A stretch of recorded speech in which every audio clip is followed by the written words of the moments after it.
ladies and gentlemen, to the Family Movie Night Podcast. Full stop. This is not a segment of the Not Great Parents Podcast. We have taken over this episode of the Not Great Parents Podcast. That's right. We kicked Molly out for the first time. The dudes are in charge. For the first time in history, men are in charge. This might be a bad thing. Let's be clear. This might not be a good thing. This is that middle segment of the Barbie movie where I stopped watching. Once Ken got in charge, I said, that's the end of that movie. I'm done watching. No, this is still the Not Great Parents Podcast. This is my Mojo Dojo Casa House. That's right. Molly has graciously agreed that because for this series we're in, the holidays make me crazy, we thought, hey, the holidays more than any other time are the time that families are going to have lots of free time to sit around watching movies. And in fact, the Family Movie Night Podcast, which was our first kind of family podcast here at the church, it started in the holidays, and we agreed, hey, we want to have a full-length episode where we can just talk about some movies that maybe you haven't thought of watching this holiday season with your family. And I am very blessed to get to be in this podcast with the hero of this podcast, Donnie Dorsey. How are you doing? Quite well, sir. Quite well. Have you become a British person because it's the holidays and therefore you must become a nobleman? It seems fitting. You have to be a nobleman. You have to prepare for all the milk and cookies and all the multitude of families and joy and cheer. I do think you just said multitude, but we'll leave it there. Trademark that. It'll be new. Multitude, Donnie Dorsey. And of course, the villain of our podcast, the Scrooge himself of this podcast. But unfortunately, you don't get to be either Michael Caine Scrooge from A Muppet Christmas Carol or Bill Murray Scrooge from Scrooge. You have to be George C. Scott Scrooge from... No, I don't. I can be Patrick Stewart Scrooge, no, okay? You do. Sir, we have already agreed that Donnie Dorsey is the only knighted nobleman at this podcast. You do not get to be Sir Patrick Stewart. You must be ugly American George Scott. Yeah, I mean, look, keep winning Oscar. I'm not gonna badmouth George C. Scott. There you go. Very good. Sawyer, how you doing? I'm good. I love Christmas movies, and we're talking Christmas movies, so I'm a happy camper.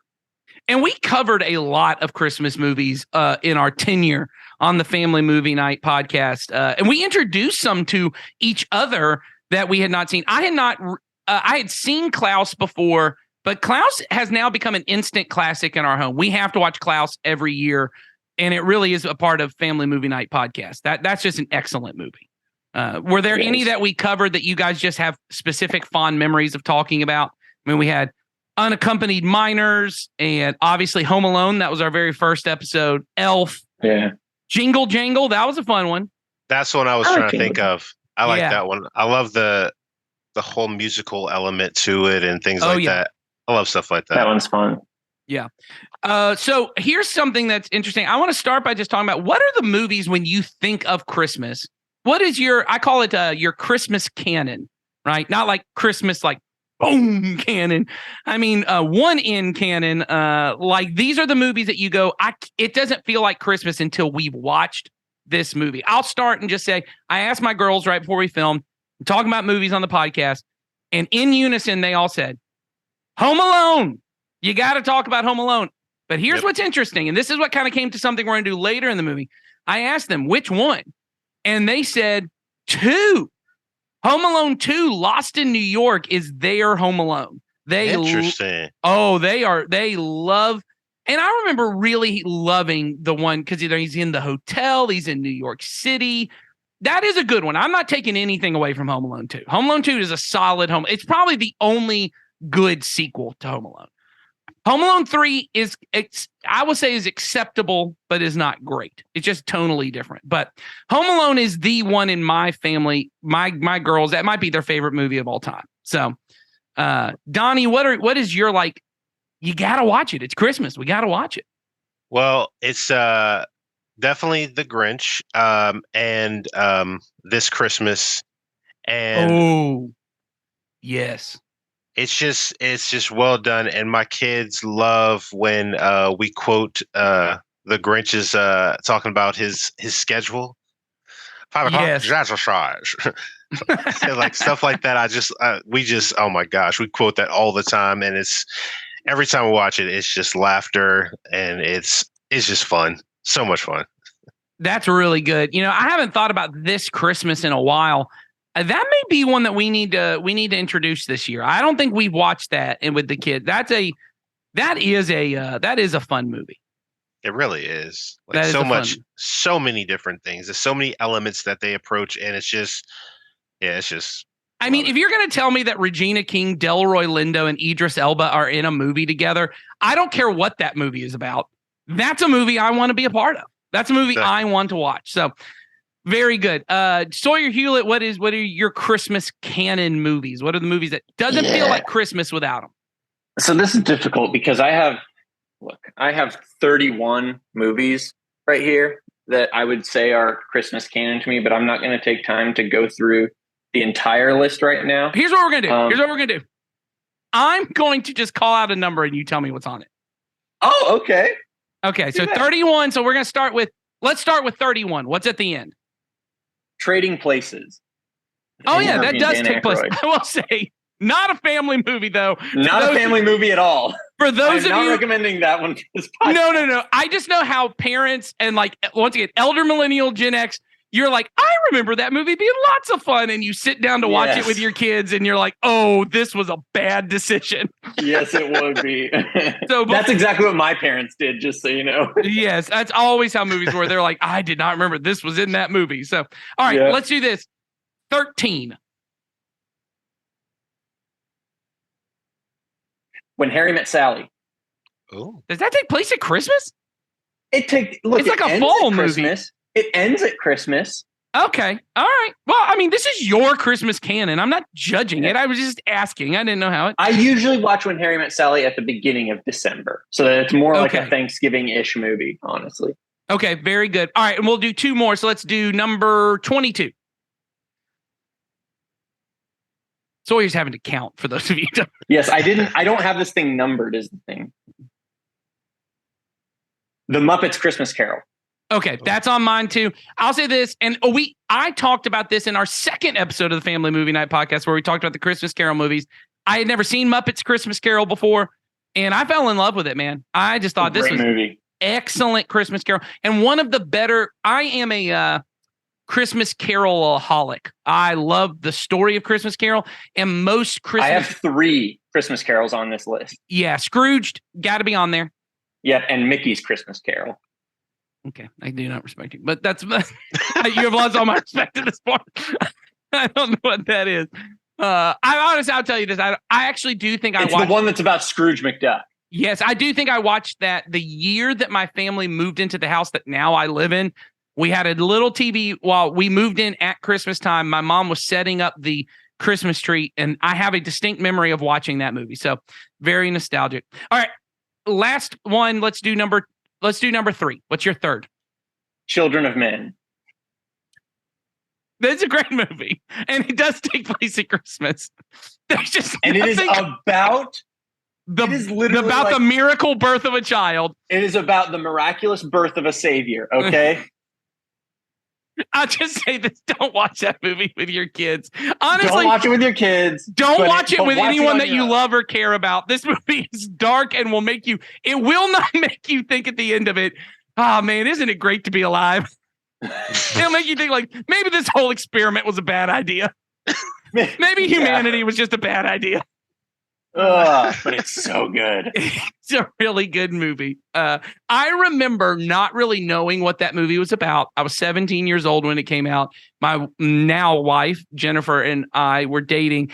We went to the Dollar Theater as a double feature. We watched My Super Ex-Girlfriend starring Uma Thurman, which was awful.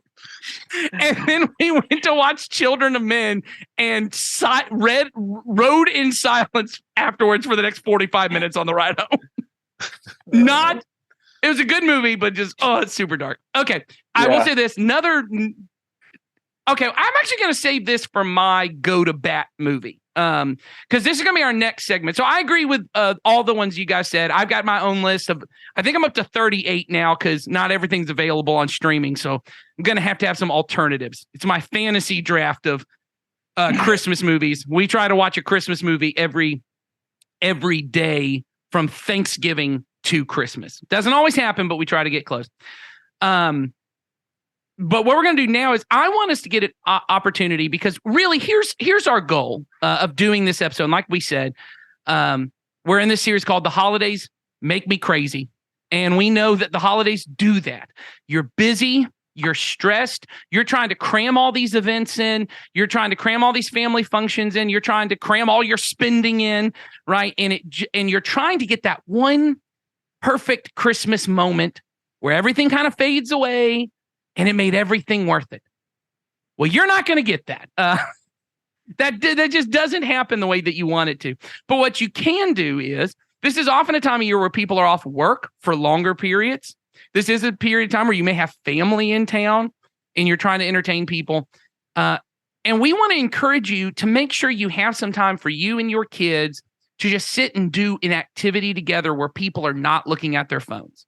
I mean, that has always been the goal, or at least for the Family Movie Night podcast, is it's so hard with everyone having their own, YouTube accounts and TikTok accounts, and everyone has their own personalized, curated entertainment to everyone just sit and do the same thing, whether that's play a board game, no one's sitting and reading books anymore, or if it's, hey, we're all going to watch the same movie. We want you guys to do that. And here's what we know. When it comes to the holidays, you've already got your movies. You're upset we didn't talk about Elf. You're upset we didn't talk about It's a Wonderful Life, right? In my family, the movie, and I am not a fan of this movie, but my family's big movie is Four Christmases. And I'm not talking about me. I'm talking about like my family of origin. Everyone's like Four Christmases, and it's fine. I'm not upset about it. It's just not my movie. But that's weirdly they're like, this is what Christmas is. Four Christmases. So you have your own. What we want to do is kind of do something a little different. We want to bring some movies out that maybe you have not considered, either because you're like, that Christmas movie, or I didn't know that was a Christmas movie, or maybe you've not even heard of it. And we're going to go present our case, go to bat for these movies as a movie that should now become one of your canon Christmas movies. I'm going to start because this was a movie I was just about to mention, but I realized I'm going to go to bat for my daughter on this. This is her movie every year. She says, we have to watch this movie. And I don't know many other people who have seen this movie or would go to bat for it. It's the movie that you probably laughed about when you heard it. It's called Krampus. That's what I was going to talk about. Okay, well, now you're going to have to think of something else because here we go. Krampus is a really fun, and it feels like an 80s type Christmas movie. It's a little bit more graphic. There's more language. I would say this is probably a movie you're not going to want to watch with your little kids. But if you've got teenagers who are like, man, I'm really edgy and I don't want to watch Christmas movies because Christmas is too sentimental and, cheesy and all that kind of stuff. This is actually a pretty fun Christmas movie that is, it is PG-13 and it's mostly for language and scary stuff. There's no sex in it. There's no nudity with the stuff that often comes in horror movies. This is about a family that has extended family into town. And the kids are just being bratty and annoying and all those kind of things. And Krampus, who is, for those who don't know, is like the monster devil demon version of Santa from certain Nordic countries, I'll say. I think Germany also has a Krampus thing, but I think a lot of there's a vaguely Eastern European or Nordic country grandma in this movie who knows about Krampus. Krampus shows up to kidnap the kids and eat them for being so horrible, but it really is about this family kind of coming together and remembering what matters most and all that kind of stuff while they are being destroyed by some of the best creature design monster in recent monster movies. I'm guessing, Sawyer, that's a big reason you like it, is these monsters have really cool designs. Yeah. I love Krampus. I love everything about Krampus. I think Adam Scott is really great and kind of a gross guy, but also it's just I love that movie. I think it's really funny. Toni Collette is really good in it. Like, this movie has it just has great actors in it, being funny, being emotional, Yep. and it has because it's about a winter storm. For those of us in Georgia who don't get to experience a lot of snow, it's like there's lots of snow in the movie. It feels like a Christmas movie, but like I said, this is not going to be for your little kids. Though my little kids watch it every year.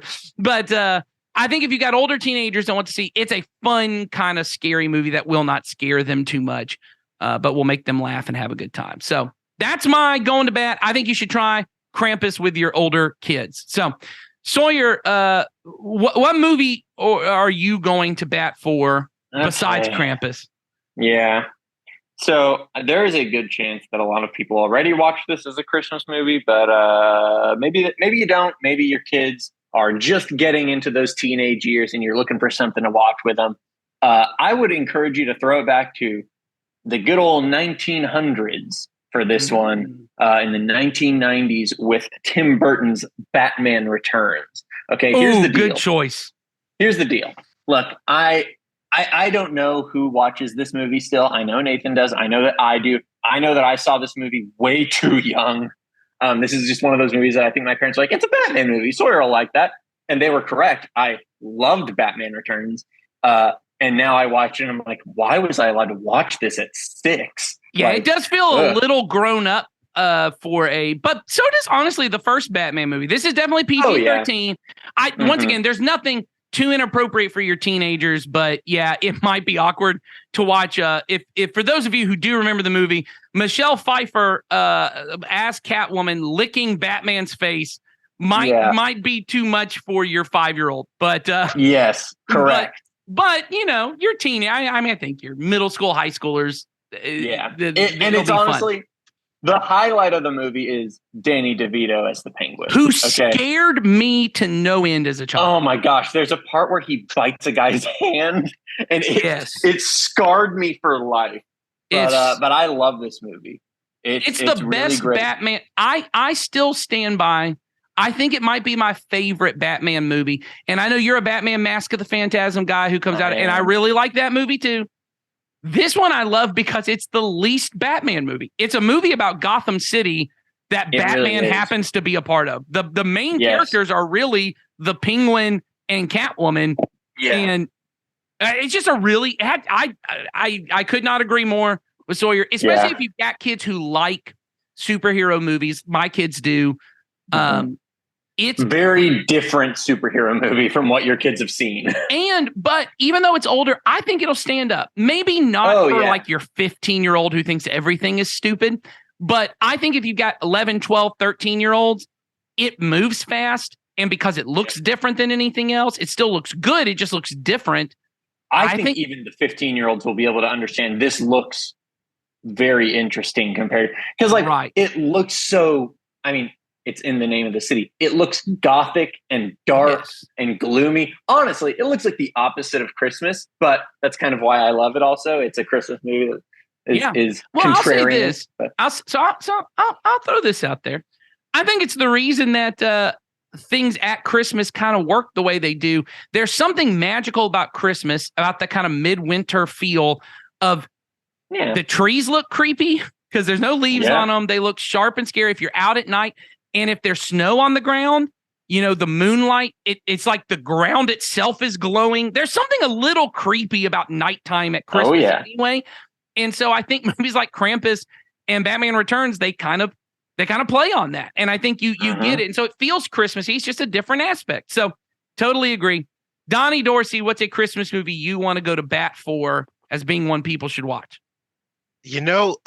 I'm so traditional when it comes to I watched a lot of the stuff that a lot of people tend to like, Yeah. when it comes to like Christmas movies.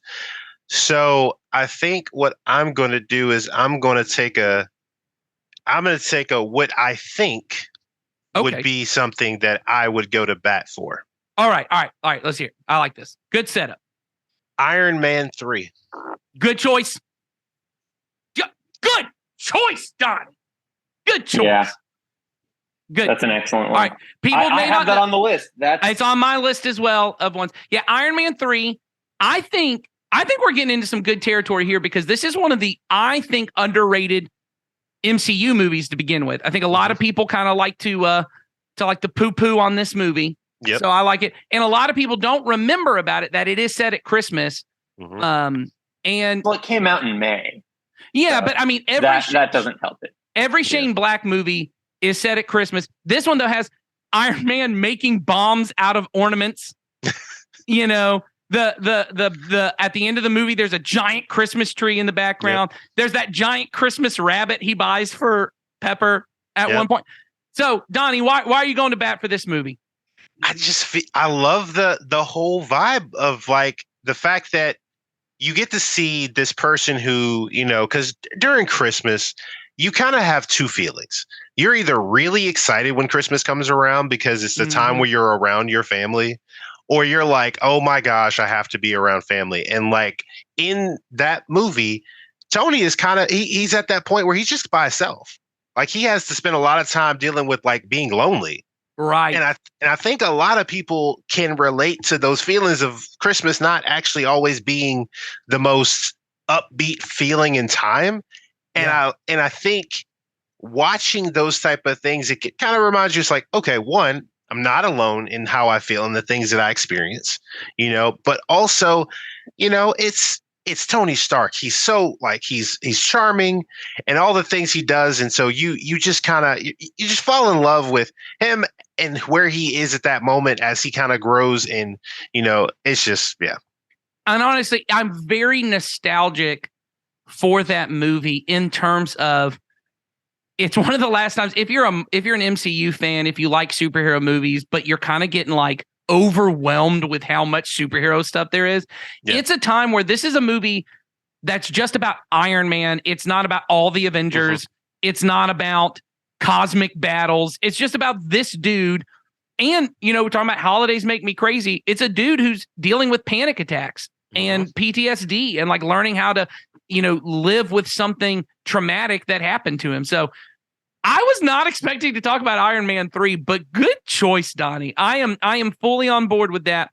I want to throw out one last movie here, and then I'm going to let you guys we'll wrap up with just some other kind of random fire. What are some Christmas movies? Well, hold on just a second, because I got to say, okay, bringing up Iron Man 3, I have on this list, I have 5 Shane Black films on my Christmas movies list. And so, including Lethal Weapon. Yes, Lethal Weapon. Yeah. Try to guess them. Okay, you're gonna have Lethal Weapon. You're gonna have Kiss Kiss Bang Bang.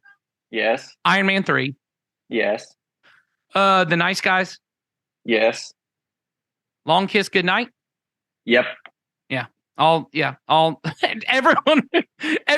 just like did the 30-second skip ahead on that segment. Yeah. They're like, why are these nerds talking about? They don't even know. Shane Black was the writer of Lethal Weapon, who then went on to basically just recreate Lethal Weapon in 30 different ways. Buddy cop, Christmas movie. At Christmas. Oh. Yeah. And so, but all of them are excellent. None of those are bad choices. So I want to talk about a movie that I think might be, once again, this is more adult centered, just because of the topics that they deal with. There's a movie called The Best Man Holiday, which has become one of my favorite Christmas movies. And I was not expecting it to be this way. One, I had not seen the movie The Best Man, which is a 1996 a comedy. It's Malcolm D. Lee's, I think, directorial debut. He is Spike Lee's cousin. And he made this comedy called The Best Man. And it's about this group of friends from college who one of them's getting married, and all these things from their past and kind of their present start to come out. Well, I think it's like 15 years later, they make a holiday movie called The Best Man Holiday, which is all of them getting back together. And it's actors that you know and love. But like, because I hadn't seen the movie, this was at a time where I was going to see every movie that came out in theaters. I had Movie Pass, and I would go see every movie basically that my wife just didn't want to see. She's not really a Christmas movie fan. And we had not seen The Best Man Holiday. And so, I mean, the first Best Man, she goes, oh, well, you just go watch this movie. I was blown away by this movie. I didn't know a lot going in. It's a more old-fashioned movie in that the opening credits is just all that you need to know from the first movie. So even if you haven't seen the first one, you can watch this, get all the stuff you need to know. And I could not stop wanting to spend time with these characters. You know, you have great actors doing stuff. Morris Chestnut is in this movie, which is pretty much all that you need to know. But Taye Diggs is in this movie. Terrence Howard is in this movie. Harold Perrineau, who is most people remember him from Lost or Oz. He's great in this movie. But then, of course, the female cast is also incredible. You've got Regina Hall is in this movie. Nia Long, Sanaa Lathan is in this movie. This is just an absolutely killer cast. It's really funny. And then it's pretty emotional because some stuff comes out towards the end that's really powerful. Donnie, I see you nodding your head. So are you a fan of The Best Man Holiday? Definitely a fan of it. It's like you said, everything you said, like it's an all-star cast, but it's just as much as the cast is perfect in their roles. The story is just so captivating and compelling because, like you said, you're quickly in a point where you just want to learn more about each of these characters. Like you want to have a deep dive of learning more about who they are, because like in some movies, like you wait till this certain character comes back on the screen, you kind of like not as focused. There's not a moment in this with that. Every character you are completely engaged with, like, wait, okay, we're going to get back to that, and like you're paying attention to every little detail.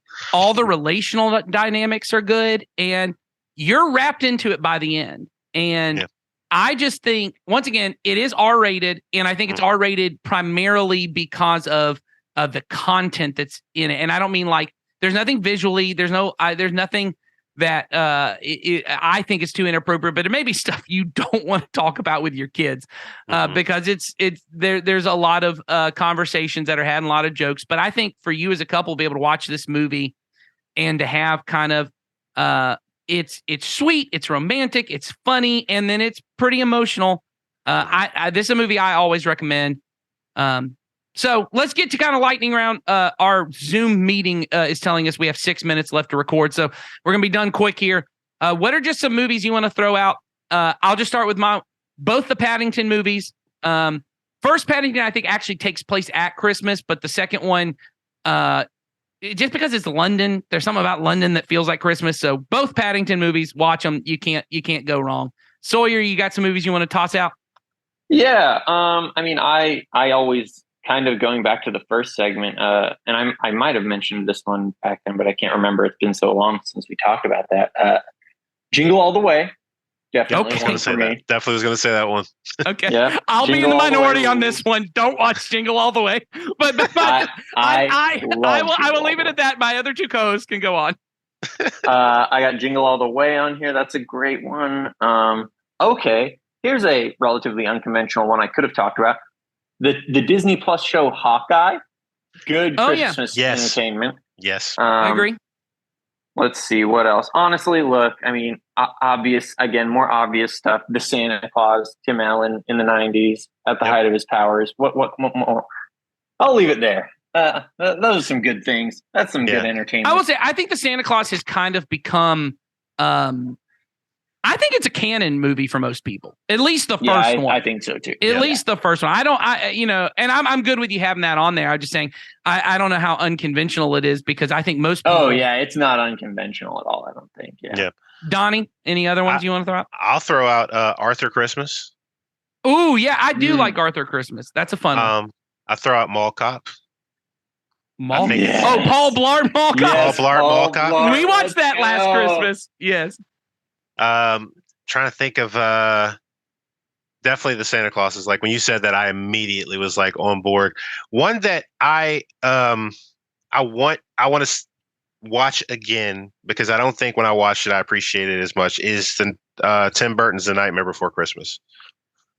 Oh yeah. You gotta watch that. Yeah, I know that's on Sawyer's list. That's a Halloween movie for me, but I will accept it as a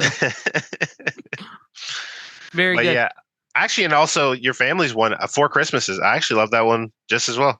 Yeah, that's definitely a very. I think it's growing in its popularity. I think it and Elf are kind of like quickly becoming like top movies for people. Even though they're more recent. So here's a couple that I originally was going to talk about, but I decided to defend my daughter's choice of Krampus.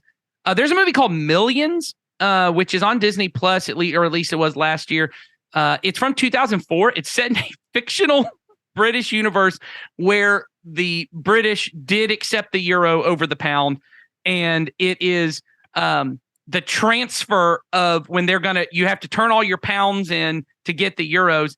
There's like a 6-month period where that's going to happen. Somebody robs all of the like millions of pounds from these transfer stations, and then they throw the bags as they're trying to escape. And this little boy gets the money, and he and his brother do, and they start using it in different ways. The older brother starts using it for all the fun stuff. The younger brother starts giving it to people who are in need. And it's a sweet and funny, and I just love it. It's really good. Another one, a lot of people haven't heard of. It's called Tokyo Godfathers. This is an anime movie about 3 homeless people who find a baby on the streets. This movie is emotional.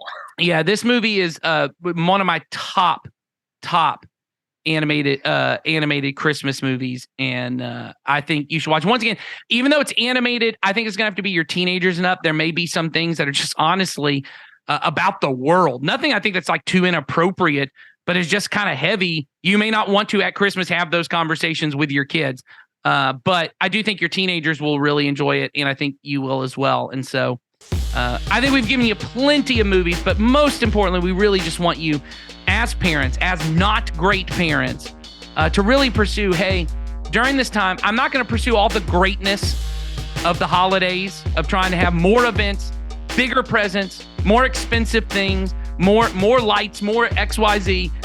We're just going to have more time together as a family, loving one another and drawing one another closer to Jesus. And so we hope you guys have a great time doing that. And we'll see you next time on the Not Great Parents podcast.